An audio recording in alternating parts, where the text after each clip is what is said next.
This is Surya prime name.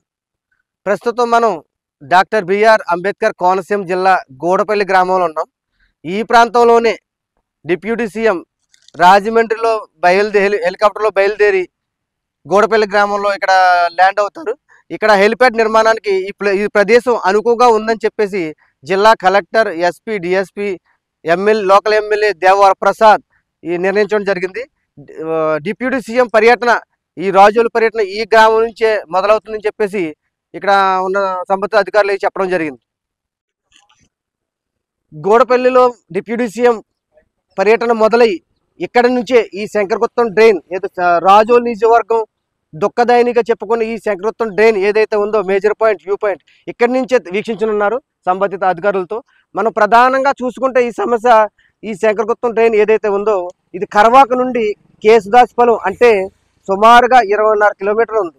సముద్రంలో ఆటుపోట్లు జరిగినప్పుడు ఆ ఉప్పు నీరు ఈ డ్రైన్ గుండా ఎక్కడంతో ఈ డ్రిడ్జింగ్ చేయకుండా వదిలేసిన గ్రామాలు 13 గ్రామాలు ఏవైతే ఉన్నాయో ఈ ఉప్పు నీరు గట్టుపైకి పారడంతో నీళ్లు నిలబడిపోయి ఈ కొబ్బరి చెట్లు వేర్లు కుళ్ళిపోయి తలలు ఇరిగి పడిపోతున్నాయి. ఇలా ఈ 2,000 ఎకరాలు ఉన్న ఈ కొబ్బరి చెట్లు దగ్గర సుమారుగా 2 లక్షల కొబ్బరి చెట్లు ఉన్నాయి.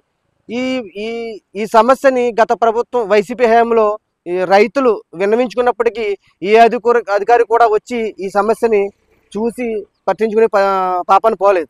అలాగే అంతకుముందున్న టీడీపీ గవర్నమెంట్లో 22.5 కిలోమీటర్లు ఉన్న ఈ ప్రాంతాన్ని కేవలం 8.5 కిలోమీటర్లు మాత్రమే డ్రిడ్జింగ్ చేసి వదిలేయడంతో ఆ మిగిలిన వదిలేసిన ప్రాంతాల్లో ఈ ఉప్పు నీరు పైకి ఎక్కడంతో ఇక్కడ చాలా దుర్భరమైన పరిస్థితి ఏర్పడిందని చెప్పొచ్చు.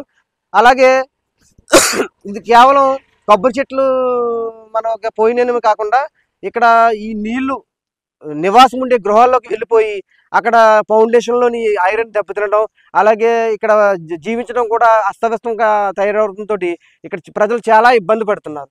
చాలామంది ఇక్కడ ఈ గల్పకి వెళ్ళిపోయిన వాళ్ళు కూడా చాలామంది ఉన్నారు. అదేవిధంగా ఒలుపు కార్మికులు, దింపు కార్మికులు, ఇలా చాలామంది దీనికి సంబంధించి ఈ కొబ్బరికాయకి సంబంధించి ఎంతమైతే ఇక్కడ జీవనాధారం కొనసాగిస్తున్నారో వీళ్ళందరి జీవితం కూడా అస్తవ్యస్తంగా తయారైంది చెప్పొచ్చు.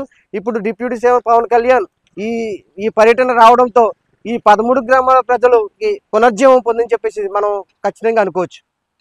డిప్యూటీ సీఎం పవన్ కళ్యాణ్ సందర్శించే రెండో ప్రాంతంగా దీని ఇక్కడ ఉన్న అధికారులు చెప్తున్నారు. ఒకసారి చూద్దాం మనం.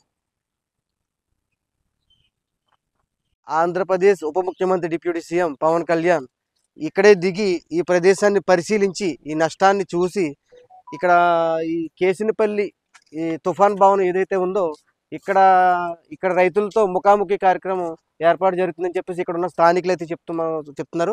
అయితే సమయాభావాన్ని బట్టి ప్రదేశం మారే అవకాశం కూడా ఉందని చెప్పేసి ఇక్కడ ఉన్న స్థానికులు అయితే చెప్తున్నారు.